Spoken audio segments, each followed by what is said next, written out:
আল্লাহ নবী গো এইভাবে কেন গো রক্তগুলাকে মালিশ করলেন? যেই রক্ত বের হয়ে যায় এই রক্ত তো আর মালিশ করলে ভিতরে ঢুকে না। এমনি আমার নবী বলে রে জায়েদ শুন, আমিও জানি যেই রক্ত মালিশ করলে আর ভিতরে যাবে না, কিন্তু মালিশ করলে কেন জানো শুনি? আমার আল্লাহ বলেছেন আমি না রাহমাতুল লিল আলামিন, আমি তো রাহমাতুল লিল নাস নয়, আমি রাহমাতুল লিল আলামিন। আমার রক্ত যদি তায়েফের জমিনে পড়ে যায় রে, তায়েফের জমিন বরদাস্ত করবে না। আমার আল্লাহ দেখতেছেন। আমার আল্লাহ ডাক দিয়ে বলেন জিবরাইল রে যা যা, আমার বন্ধুকে তারা রক্তাক্ত করে দিয়েছে, আমার বন্ধুকে মারে আমি আল্লাহ গজব দেই না রে। আমার বন্ধুর সাথে না আমি ওয়াদা করেছি, আমার বন্ধু যেখানে থাকবে এখানে আমি আল্লাহ গজব দিব না। এ জিবরাইল আমার বন্ধু না রহমত, এই জন্যে আমি আল্লাহ গজব দিব না। জিবরাইল রে যা যা, আমার বন্ধু রক্ত যদি তায়েফের ময়দানে পড়ে যায় তায়েফের জমিন লুট সহ্য করতে পারবে না, ভূমিকম্প শুরু হয়ে যাবে। আমার বন্ধু রক্ত জমিনে পড়ার আগে আগে তুমি তোমার নূরের পাখা আমার বন্ধুর নিচে বিছিয়ে দাও। প্রভু প্রভু গো, এই যে শুরু বাচ্চা আমাকে ঘৃণা করে, আল্লাহ বোঝা যায় এই জাতি আর ভালো হবে না। আল্লাহ তুমি এমন গজব দাও পুরা জাতিকে তুমি ধ্বংস করে দাও। আল্লাহ রাব্বুল আলামিন এমন গজব দিলেন, এই গজবে নূহ আলাইহিস সালাতু ওয়াস সালামের পুরা জাতি পুরা মানুষ ধ্বংস হয়ে গেল। এরপরে আল্লাহ বলেন আর কোনো কাম নাই বুঝি না, হে নূহ নবী এখন তুমি গো মাটি, এখন তুমি গো মাটি দুরুসুটা নেবে, এখন তুমি গো মাটির পাতিলা বানাও। আল্লাহ বানাইলাম, বানাইতে থাকো, আমি যেই সময় বলবো এই সময় বন্ধ করবা।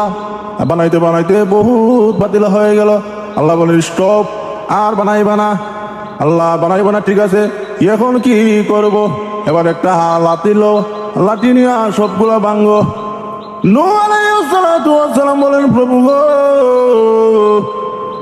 আল্লাহ এত কষ্ট করে বানাইছি, শ্রম দিছি, কষ্ট করছি গো আল্লাহ, ভাঙতে এখন মায়া লাগে। আল্লাহ বলেন নূহ নবী মাটির পাতিলা বানাইছো, শ্রম দিছো, আর তো কিছু দেও না আল্লাহ। রুহু কি দিয়েছো? না রুহু নাই, শুধু শ্রম দিয়েছো। এতে যদি তোমার ভাঙতে এত মায়া লাগে, এবার বুঝো রে নূহ নবী, যেই জাতিকে আমি মহান আল্লাহ নিজে বানাইছি, এই মানুষের ভিতরে রুহু আছে, প্রাণ আছে। তোমার বদার কারণে আমি আল্লাহ এত মানুষকে ধ্বংস করেছি। এবার বুঝো আমি মহান আল্লাহর কি মায়া লেগেছে। ঠিক আছে, তাফসীরে কাবীরের মধ্যে লেখে সমস্ত পৃথিবীর মানুষের কান্নার পানি যদি এক জায়গায় রাখা হয় হযরত নূহ আলাইহিস সালাতু ওয়াস সালামের সমান হবে না। সমস্ত মানুষের কান্নার পানি যদি এক জায়গায় জমা করো হযরত দাউদ আলাইহিস সালাতু ওয়াস সালামের সমান হবে না। দাউদ আলাইহিস সালাতু ওয়াস সালাম সহ সমস্ত মানুষের কান্নার পানি যদি এক জায়গায় জমা করা হয় বিশ্বনবী রাহমাতুল লিল আলামিনের তায়েফের একদিনের কান্নার সমান হবে না। এত কান্দা কাঁদছেন, টুপিদারি লাগাই রেডিও, ভাঙি লাগাই রেডিও, বুঝতে না আমি কাট রেডিও না, তুমি রেডিও। এই জন্য আসুন আমাদের নবী কি কান্না কাঁদছেন। তায়েফে ময়দানে যখন নবী গেলেন, তায়েফে দুষ্ট লম্পটরা মুরব্বীরা তারা মানুষদেরকে লেলিয়ে দিয়েছে নবীকে মারার জন্য। নবীজিকে পাথর দিয়ে মারতে আরম্ভ করলো।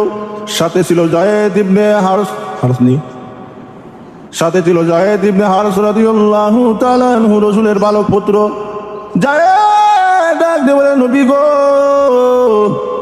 ওই যে দেখুন গো শুরু শুরু বাচ্চারা পাথর নিয়ে আসতেছে আপনাকে মারার জন্য। আল্লাহর নবী বলেন যায়েদ রে আমার মাবুদ আমাকে পরীক্ষা করবে রে, আমার মাবুদ আমাকে পরীক্ষা করবে। এমনি এই কথা বলতে বলতে বাচ্চারা এসে পড়ে গেছে। তাদের কুশের মধ্যে পাথর নিয়ে নবীজিকে যখন মারবে, এমনি আল্লাহ নবী বলেন, এরে বাচ্চারা তোমরা কেন এসেছো? এমনি জায়েদ বলে, এ মানুষেরা আমার নবীরে মারিস না রে, আমার নবীরে মারিস না। এমনি ওই বাচ্চারা বলে, এরে জায়েদ তুমি সরো, তোমাকে মারবো না, মুহাম্মদ নামে পাগলটাকে আমরা মারবো, আমার নবীকে তোরা মারিস না রে, আমার নবীরে মারিস না। এই কথা বলতে বলতে এই সমস্ত লোকেরা নবীকে পাথর দিয়ে মারা শুরু করলো। আল্লাহ নবী, বিশ্ব নবী রাহমাতুল লিল আলামিনকে বেহুশ করে বলে মারতে মারতে নবীজির শরীর মুবারক দিয়ে রক্ত বের হয়ে যাচ্ছে। নবীজি রক্ত গুলাকে এভাবে মালিশ করতে আরম্ভ করে দিয়েছে।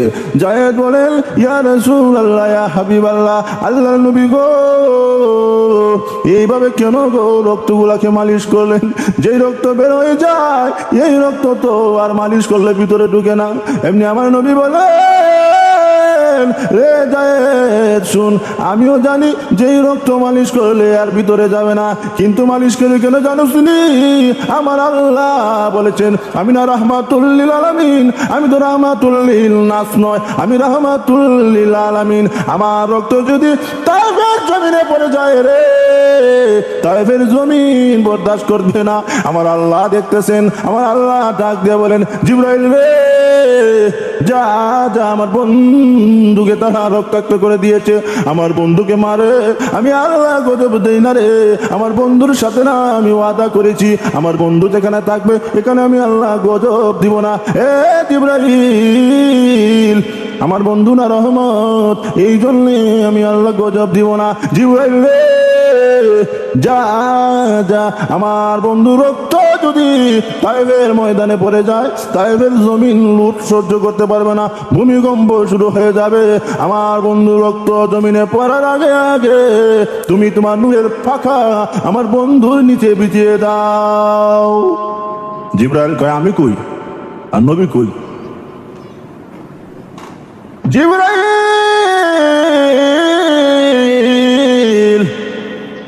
600 নূরের পাকা দিয়া যখন টান দিলেন গো, টান দিয়া দেখে নবীর রক্ত এখনো পড়ে নাই।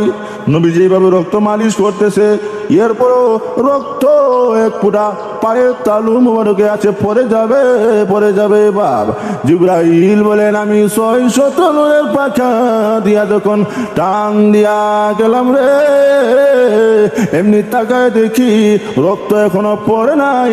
এর আগে আমি আমার নবীর কদমের নিচে পাকা বিছিয়ে দিয়েছি। নবীজি খেজুর বাগানে নিয়ে গেলেন, এক কাফেরের বাগান ছিল। বলেন, নবী গো এই জাতি আপনাকে এইভাবে মারছে। নবীটা কান্দে, আর আল্লাহর নবী ওই দিন এমন কান্দা কাঁদছেন, নবীজির কান্দা এমন কান্দা কোনোদিন কান্দেন নাই। নবীজি ডাক দিয়ে বলেন, প্রভু গো যেই জাতি আমাকে চিনল না এই জাতির কেমনে কল্যাণ হবে? আল্লাহ বলেন, বন্ধু আপনি বলেন গো আমি আল্লাহ এখনই গজব দিয়া দে। আল্লাহ বলেন, না আল্লাহ তুমি গজব দিও না গো আল্লাহ, আল্লাহ বরং তুমি তাদেরকে হেদায়েত দিয়ে দাও, আল্লাহ এরা বুঝে নাই, এদেরকে মাফ করে দাও। আইসো না